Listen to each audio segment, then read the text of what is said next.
Нехай рука моя буде твердою. Щоб вбивати ворогів. Нехай око моє буде ясним. Щоб вбивати ворогів.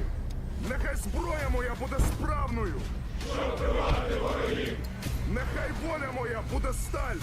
Щоб вбивати ворогів. Україна земля мати.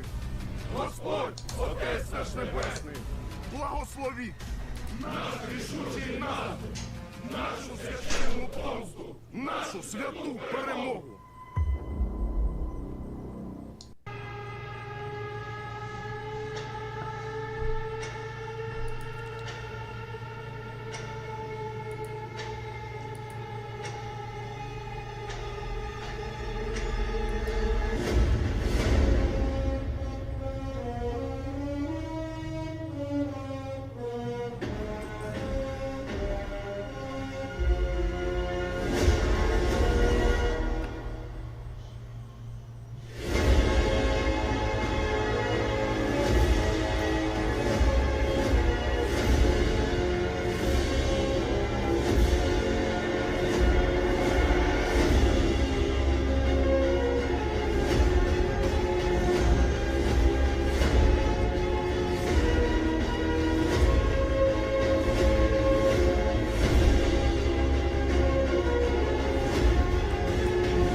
Good afternoon, everybody. This is Spartan News. I'm the Spartan. It's Tuesday, September 12th. Where has the year gone?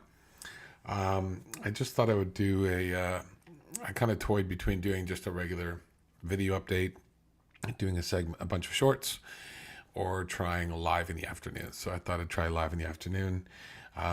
Shouldn't be a long stream. Just wanted to cover off some interesting, as Jonathan would say, tidbits and things to whet your palate for the day.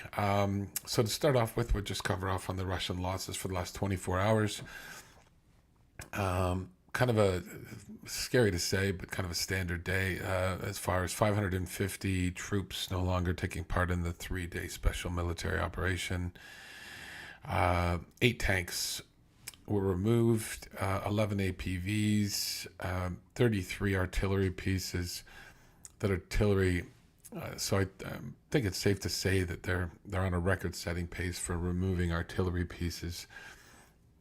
That's upwards of 900 in a month if they continue on this pace of around 30 a day, depending on the length of the month. But it's just mind-boggling to me, and constantly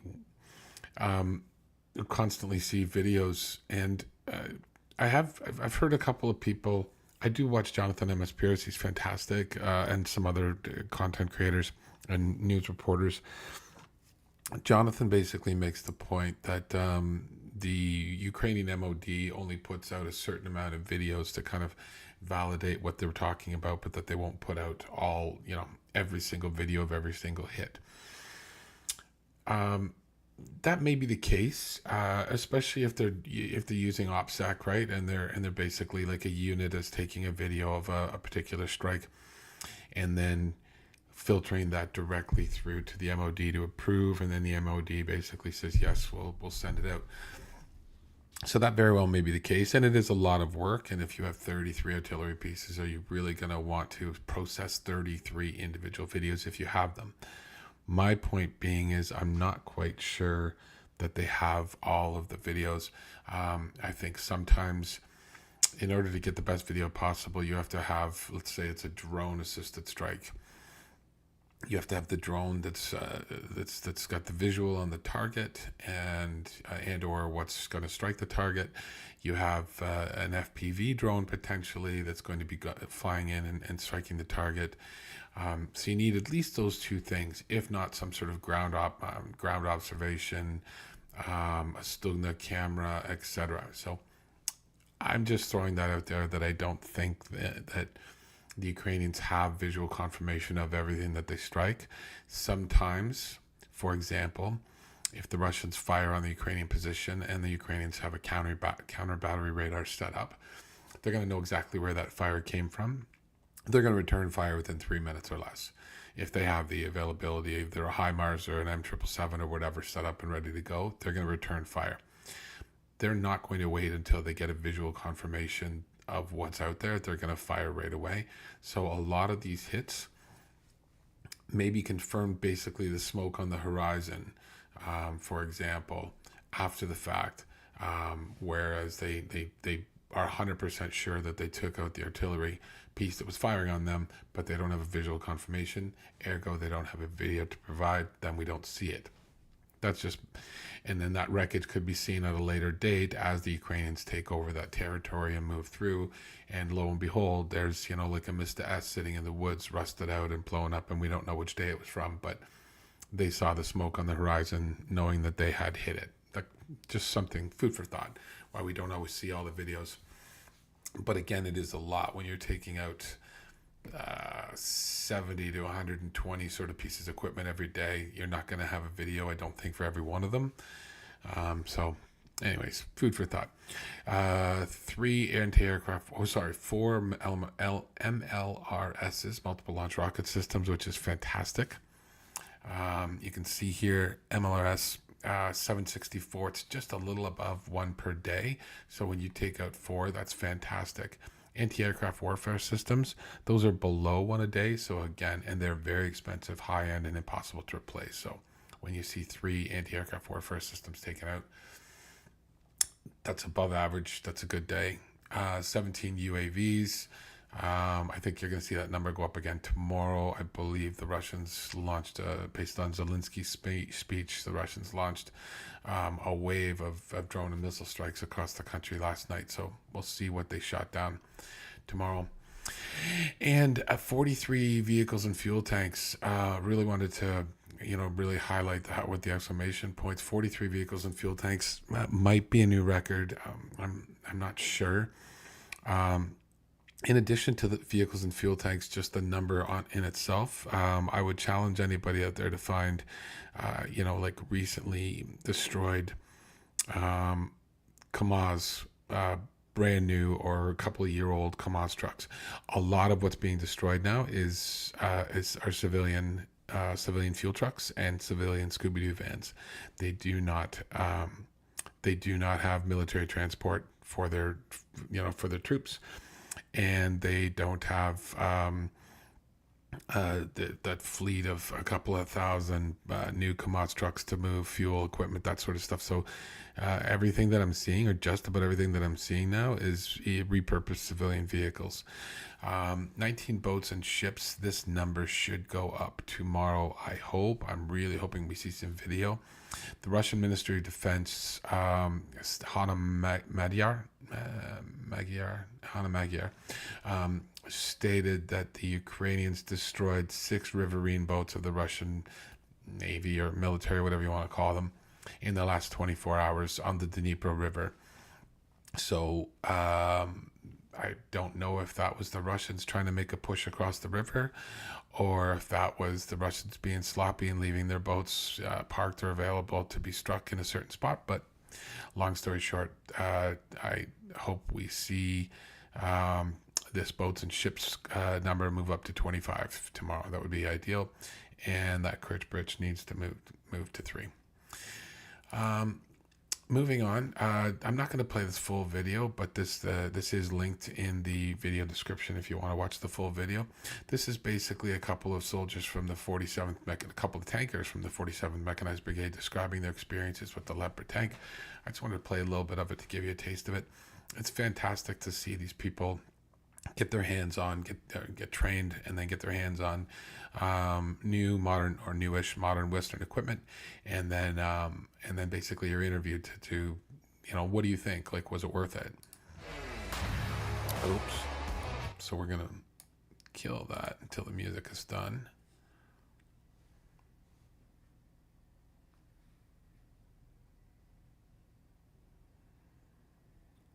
It's just a good looking tank. That one's not a 2A6, I don't think. That's a 2A4, I believe, because it's got the front flat military. Anyways.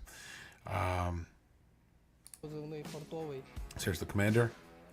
Ми приймаємо участь на одному з важких напрямків, це Запорізький, де ведемо наступальні дії. Ну, переваги цього танка, якби, звичайно, є, якби це швидкість, влучність, маневреність Speed, цього танка. accuracy, Він дуже maneuverability. маневрений, бо It's дуже a very швидкий. maneuverable, very fast. І, ну, and it's це точно precise. дякуємо нашим західним We thank our партнерам, Western які нам partners who предоставляють цю provide техніку, us with this і equipment, хотілося б якнайбільше, and we щоб hope for вони their нам continued допомагали. support as Ця much as машина possible. озброєна The vehicles двома equipped with two кулеметами 7.62 7,62 machine guns і пушкою, and a яку 122 створює millimeter автомат. smoothbore Ця gun. машина може It can працювати operate at вночі, night. тут, прибор ночного There's a бачення, night vision якби device. ця машина бачить The на vehicle 4 can provide кілометри, visibility for up to дає 4 змогу kilometers, вести allowing вогонь us to по противнику. effectively engage the Ну, і enemy давати, якби, and achieve в принципі, 100%. close to 100% success rate. Ми були навчені.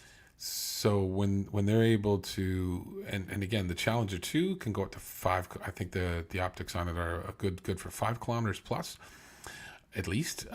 I think their longest kill was 5 kilometers. So this Leopard 2's got visibility up to 4 kilometers. A lot of the T-Series tanks that they're going up against have either no night vision capability whatsoever. If they do, they're poor. They're not, except for the high-end tanks, the T90M, I think, and the T80BV might have sort of better optics, but the vast majority of their tanks either have nothing, they don't see at night, and for the optics that they do have are under 3 kilometers. So if the Ukrainians play the cards right, they are able to see the enemy before it being seen, and like the gentleman said, the commander said that when he fires, they have close to 100% success rate. So you imagine firing at something 4 kilometers or less and hitting it every single time, or just about every single time. You have 22 shells on the tank roughly, and those shells hit their target, so you're not wasting ammunition. And it's terrifying for the enemy if they're looking across the field and they can see 3 kilometers out and they don't see anything, and then a shell comes straight across that field from 4 kilometers or more than 3 kilometers away. They don't see what fired at them and it hits them. That's terrifying. You don't want to fight at night, and you don't want to fight over long distances. You want to be in urban close combat, lots of cover, because you know you are outgunned and outclassed. Чепки ми учились на піхоту. І прийшов майор з одної. Okay, anyways, I'll end that, but you can watch the rest of that video in the video description. The thumbnail, this is so not a for sure, and the verbiage is kind of hilarious, but at the same time, it's a step in the right direction. So you may have heard that the Swedish government invited some Ukrainian pilots to start training on the Gripen before any other announcements came along. So you're obviously thinking they're not going to waste their time, energy, money, and Ukrainians are not going to supply valuable pilots to Sweden to start training on a plane they're never going to fly. So you kind of we were waiting for the other shoe to drop. It hasn't completely dropped, but as the thumbnail said, so you're saying that there's a chance. The Swedish government intends to instruct, so this is the government instructing the Ministry of Defense to consider the possibility of transferring Gripen fighters to Ukraine. So the country's authorities want to investigate how this transfer will affect Sweden's defense capabilities. So you're going to run the gamut on that, right? It's a formal review process. So they're basically going to say, what can we spare? When can we spare it? How soon can we get them trained up? And when we're transferring them 5, 10, whatever amount of jets it is, what is that going to do to our defensive posture, our defensive capability, both for our country and potentially as a NATO commitment down the road? And how fast can we ramp up production and produce more of these? What I think is really interesting is if you use the HIMARS, for example, the U.S. stepped up and transferred over the space of 6 months or so. They transferred 24 HIMARS to Ukraine. And then a lot of people on the fringes would say, "Oh, that's a waste of cash. Stop giving away our stuff. That money could have been spent elsewhere." And the U.S. basically, I don't think they maybe planned on it for sure, but they know that if you put something like that in the field and it's massively successful, that is the best sales campaign you can have for a piece of equipment. The HIMARS has been untouchable, unstoppable, and has wiped out more equipment, people, etc., than you can ever imagine. And lo and behold, the Polish government just announced that they're buying 486 more of them. They've already bought 20. They're buying 486 more. So, do you think it was worth the effort, the time, cost, effort to put 24 of them in Ukraine and then have at least one country step up and buy 20 times that amount, 22 times that amount? Of course it is. So in my mind, I think the Gripen, I think a donation of the Gripens, and especially if you could get them in country fairly quickly, would be, if you could beat the F-16s into country, or at least, be a close second, and have the Gripens perform well on the battlefield and have some major attacks, that sort of thing, attributed to them, that would definitely go a long way to contributing to the future sales of this platform. By all accounts, this is one of the best fighter jets on the planet. The sales are not where they should be, and I think the Swedish government can make a case that they can chum the water with, let's say, 5 to 10 of these, have them be shown as very capable, and then see if some orders come in from other countries that are looking to upgrade. So we'll see. Anyways, next up, and this is not verified, but I thought someone's put a lot of work into this. Very interesting information. And I just wanted to point it out. It's another one of those open source intelligence gatherers, mappers, that sort of thing. So in the eastern outskirts of Novoprokivka, the tanks of the armed forces of Ukraine are like on a training ground. Might be an exaggeration, but I know what they're getting at. The operational space is without mines. The Russian 1430 Regiment equipped with T-55. The Russians 1430th Regiment is equipped with T-55s, according to sources. That's who they're facing off against in this area down here. According to sources, is no longer on the plan. The Russian, I didn't understand that. I still don't understand that. I was trying to get there. The armed forces are advancing. So basically, I think what they're saying is that we know the Ukrainians are making progress in here, and we also know that the mining effort and the on the front line, the previous front line to the counteroffensive starting, it felt like there was millions of mines. There were sometimes five mines per every square meter in some places. Recently, we've started to see Ukrainian tanks breaking through tree lines, going down fields, that sort of thing, and encountering either small amounts or no mines whatsoever. And in addition to that, we've also seen some Russian T-55s in the field. I haven't seen a T-55 versus a Leopard or anything else, but I have seen T-55s lined up on the battlefield with tank crews. So basically what this person is putting together is the Ukrainians are moving. They're moving with speed. They're not encountering mines, and the tank divisions, if there are any tank divisions, are either old or understaffed or wiped out. And so just something to keep in mind. If this sort of mining and troop concentration map is anywhere close to accurate, and clearly someone's put a lot of work into it, you can basically see that there seems to be a lot of open space, and the videos kind of back that up. So something to keep an eye on, not just in Novoprokopivka, but all other places as well. Moving on, I don't know what this is. This is a Ukrainian drone taking out an electronic special equipment reconnaissance tower, and they have taped or stuck a couple of forks on the end of the drone. They're not being used for contact, I don't believe, for the fuse. I think it's like either fork you, fork the orcs, stick a fork in them, they're done. I don't know what it is, but Here's a first. So if you had forks on a drone on your bingo card, you can check it off now. Oh, damn it. Sorry.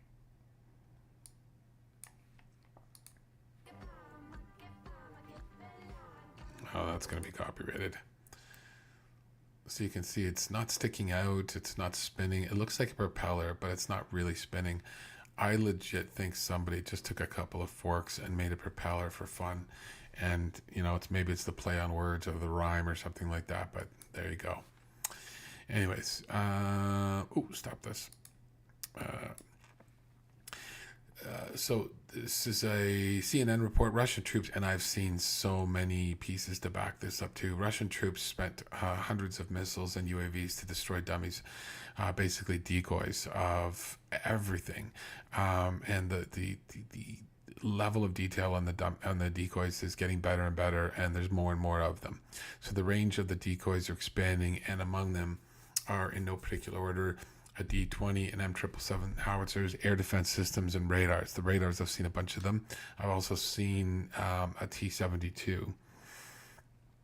So Russia spent hundreds of missiles and drones to destroy these cheap dummies that, as in the case of the fake M777, cost $1,000 instead of $4 million. There was a company outside of Ukraine, I'm thinking it was Finland maybe, or Sweden, Denmark, it was one of those countries that basically was making inflatables, so they were easily moved. But since then, I've seen metal ones, wooden ones, startup companies, etc., making everything and just basically parking it out on the front line and letting the Russians target them. Shahed drone launched by Russian forces heads towards a Ukrainian air defense system. A miss quickly celebrated by Ukrainian soldiers. And when I saw this video the first time and they didn't explain it, I was always wondering, why were these guys cheering? Because it looks like it must have done some damage. What the Russians missed was this: a fake air defense system, part of an entire arsenal of decoys that has popped up around the country. Fake weapons that are as cheap to make as they are useful to deploy. An American towed howitzer costs anywhere between $2 to $4 million. This one cost just $1,000 to make. It's essentially made up of drain pipes. But the point is, each time one of these is hit, it is a real one that is spared, and it's cost the Russians time, energy, and money to hit it. The challenge for this steelworks company that had nothing to do with arms making at all, updating their designs to keep up with the ever more sophisticated weapons arriving in Ukraine. Gotta make them look accurate. Despite them, the fighting along the Eastern Front has been tough, Ukrainian officials acknowledge. The forest just outside the eastern town of Kreminna has been a battle. Anyways, that's it. I just wanted to show you the fake weapons systems being produced. And so people ask sometimes, why are there not more Russian casualty, like Russian-produced numbers on Ukrainian casualties talked about or analyzed? Because they are so completely out in left field, out of this planet, that you can't even talk about them anymore. So what people need to realize is that whether it's Vladimir Putin or the Ministry of Defense for Russia, Vladimir Putin does not have internet access. He does not touch the internet. There's no internet in around him. He thinks that the internet is a CIA creation that's going to track him.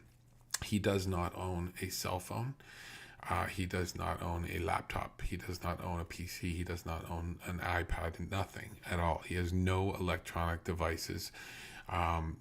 His paranoid KGB brain thinks that any of those things will be used to track him, hunt him down, whatever. So he relies 100% on human intelligence, basically passed on to him. And so the FSB, the Ministry of Defense, anybody else, they basically push the narrative that they want him to hear. Whether they've taken out extraordinary amounts of Ukrainian equipment, maybe NATO equipment before it's even arrived, personnel, etc.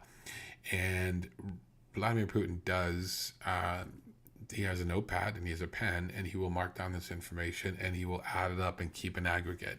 And then he'll come out with some asinine statement like this one, which is, Ukraine has lost 71,500 people, 543 tanks, and almost 18,000 various armored vehicles during the counteroffensive. This is just the counteroffensive. This is not even the war, but they haven't lost that in the war. The Ukrainians, 18,000. Like think about in the counteroffensive since June or start of the year, or whatever. 543 tanks. That's more tanks than the Ukrainians had in country at that time. 18,000 armored vehicles. That, like, they've just never had that. They don't have that. You get 150 MRAPs, so you get 100. Like 200. You've got 250 BTRs or whatever. You add all that stuff up in their total inventory. He added that if the U.S. believes that Ukraine is ready to negotiate, then Ukraine needs to cancel Zelensky's decree banning negotiations with Russia. He's maybe starting to make some noises that he wants to get to the table, but the Ukraine's not going to get to the table because every time Russia has said they're open to negotiating, they said the starting point and the ending point is that Crimea and the four oblasts, Zaporizhia, Donetsk, Luhansk, and the other one, Donetsk, Luhansk, Kherson, Zaporizhia, all remain in Russia's hands along with the Crimean Peninsula. And then they can talk about peace after that. So it's not going to happen. In other news, Kim Jong-un has arrived or is arriving in Vladivostok. So this one, yeah, he's arrived. So he basically rode his armored train from North Korea all the way to Vladivostok. It's theatrical. It's a great meeting of the minds, that sort of thing. So basically, Kim, the belief is on his wish list is higher end electronics, support for nuclear capable next generation subs, potentially avionics, planes, anything military and high end higher end than they have, because they do not have anything high end whatsoever. And then secondarily, possibly additional food supplies for the people, because his people are always starving and he's busy building up his military. Flip side, Vladimir Putin, they want Kim Jong-un's T-55s, 105 millimeter rounds, small arms, anything that they can supply. It's pathetic to see them both sort of begging each other for things that should be table stakes. But anyways, so we'll see. There'll be pomp and circumstance, an agreement, and the Kim Jong-un will maybe release some rockets and some lower end military equipment that'll help the Russians out a small amount. And in return, the Russians will send them some schematics or some military equipment that will hopefully help leapfrog their weapons production. So, next up, this just is where I said in the video or in the thumbnail that Russia's falling apart. So, a lot of you may recall. One second, let me just expand this. Pause it. A lot of you may recall yesterday a Russian Airbus crash landed in a field. Not really crash landed per se, but it landed in the field. It didn't want to be landing in the field, and that's where it ended up. So basically what's happened is the Russian it almost suffered a plane crash due to technical malfunction and hydraulic problems, and was forced to make an emergency landing in the field. There were 150 passengers and 6 crew members on board the vessel, which landed in Novosibirsk region. So, non-event, right? No, it's not a non-event, because the Russians have basically stated that they do not have the parts, equipment, or ability to transfer that plane out of that field back to an airport to basically repair it. So they are going to cut it up for parts. Russian media reports that transporting the aircraft is impossible. 4 years ago, this was done with an Airbus A321, which landed in a cornfield in the Moscow region.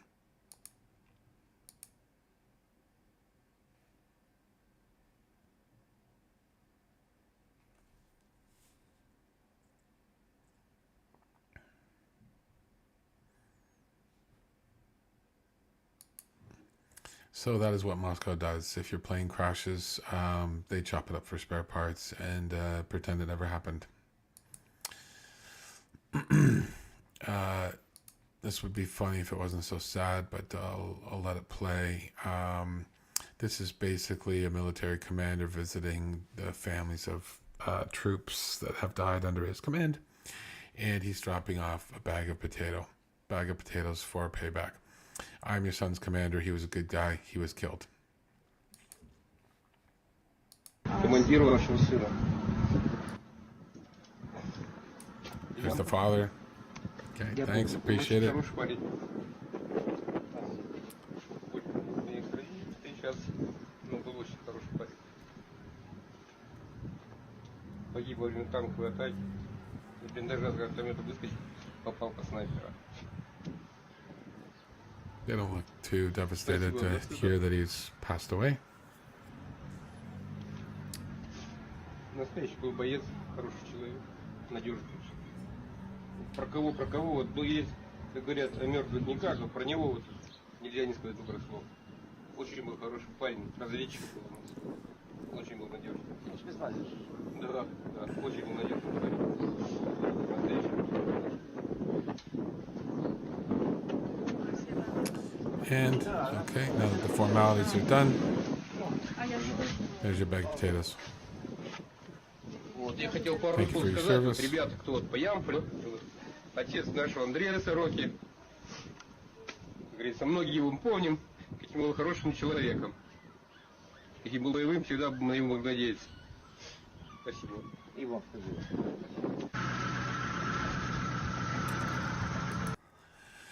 That is that. I got nothing. Insert comments here. If anyone is treasonous, it's those who call me such, said Elon Musk. No man is so important that to criticize him means that you are a traitor to your country. That's he actually said this, and that's the definition of treason, is the crime of showing no loyalty to your country, especially to helping its enemies. So he's basically saying that you're calling me treasonous, so therefore you're treasonous, so you have no loyalty to your country. Someone's a little full of himself. Second last. I think that's it. No, yeah, that's going to be it. I want to finish off on something that I hope doesn't get me copyrighted, but it's very patriotic, opposite of Elon Musk. So this song is called I Want to Live Without War and was released by Tara Barova in 2015. Since it's been sung by thousands in Ukraine and still is to this day, this person mixed some of these together and added a translation as well, so you can hear it and read it.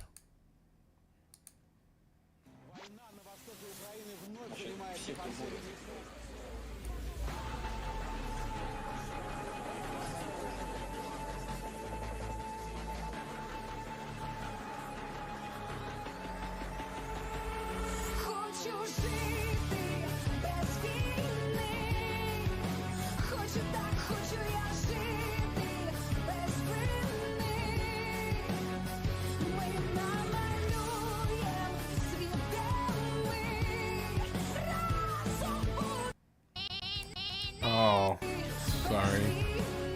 I wanted to move the closed captioning up. I won't touch it.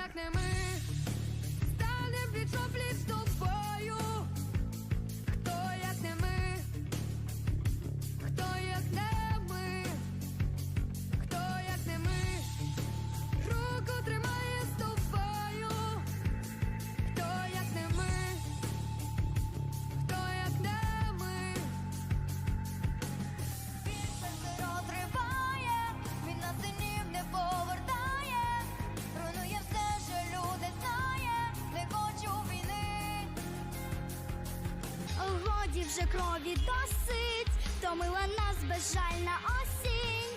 Корупції, схем, брехні, зради досить, хто як не ми. Хочу жити без війни, хочу так, хочу я жити без вини.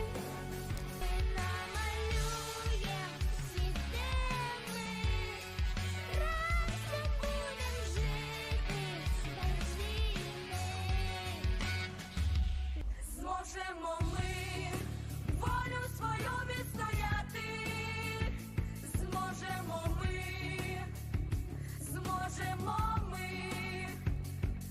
Зможемо ми зло кинути за грати.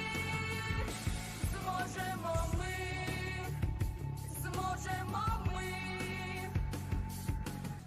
Вчора були братами, сьогодні стали ворогами. Навіщо ж так має бути вихід? Не хочу війни. Годі вже чуєш досить, для матерій посадок досить. Над головою градів досить, насилля спини. Хочу жити без війни. Хочу так, хочу я жити без війни. Ми намалюєм світ, де ми разом будем жити без війни.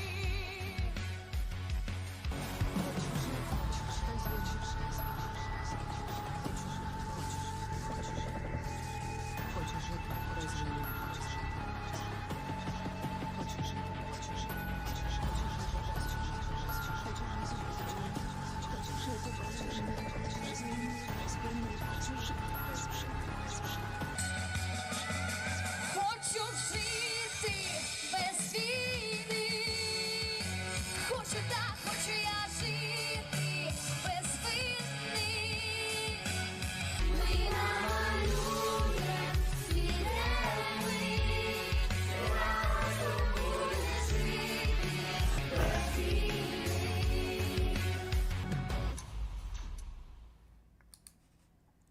And that is that. If I get copyrighted, I'll have to mute that or something like that. But you can always go find this video by Sofia Ukraini. And that's it, everybody. Hope you have a great day. Slava.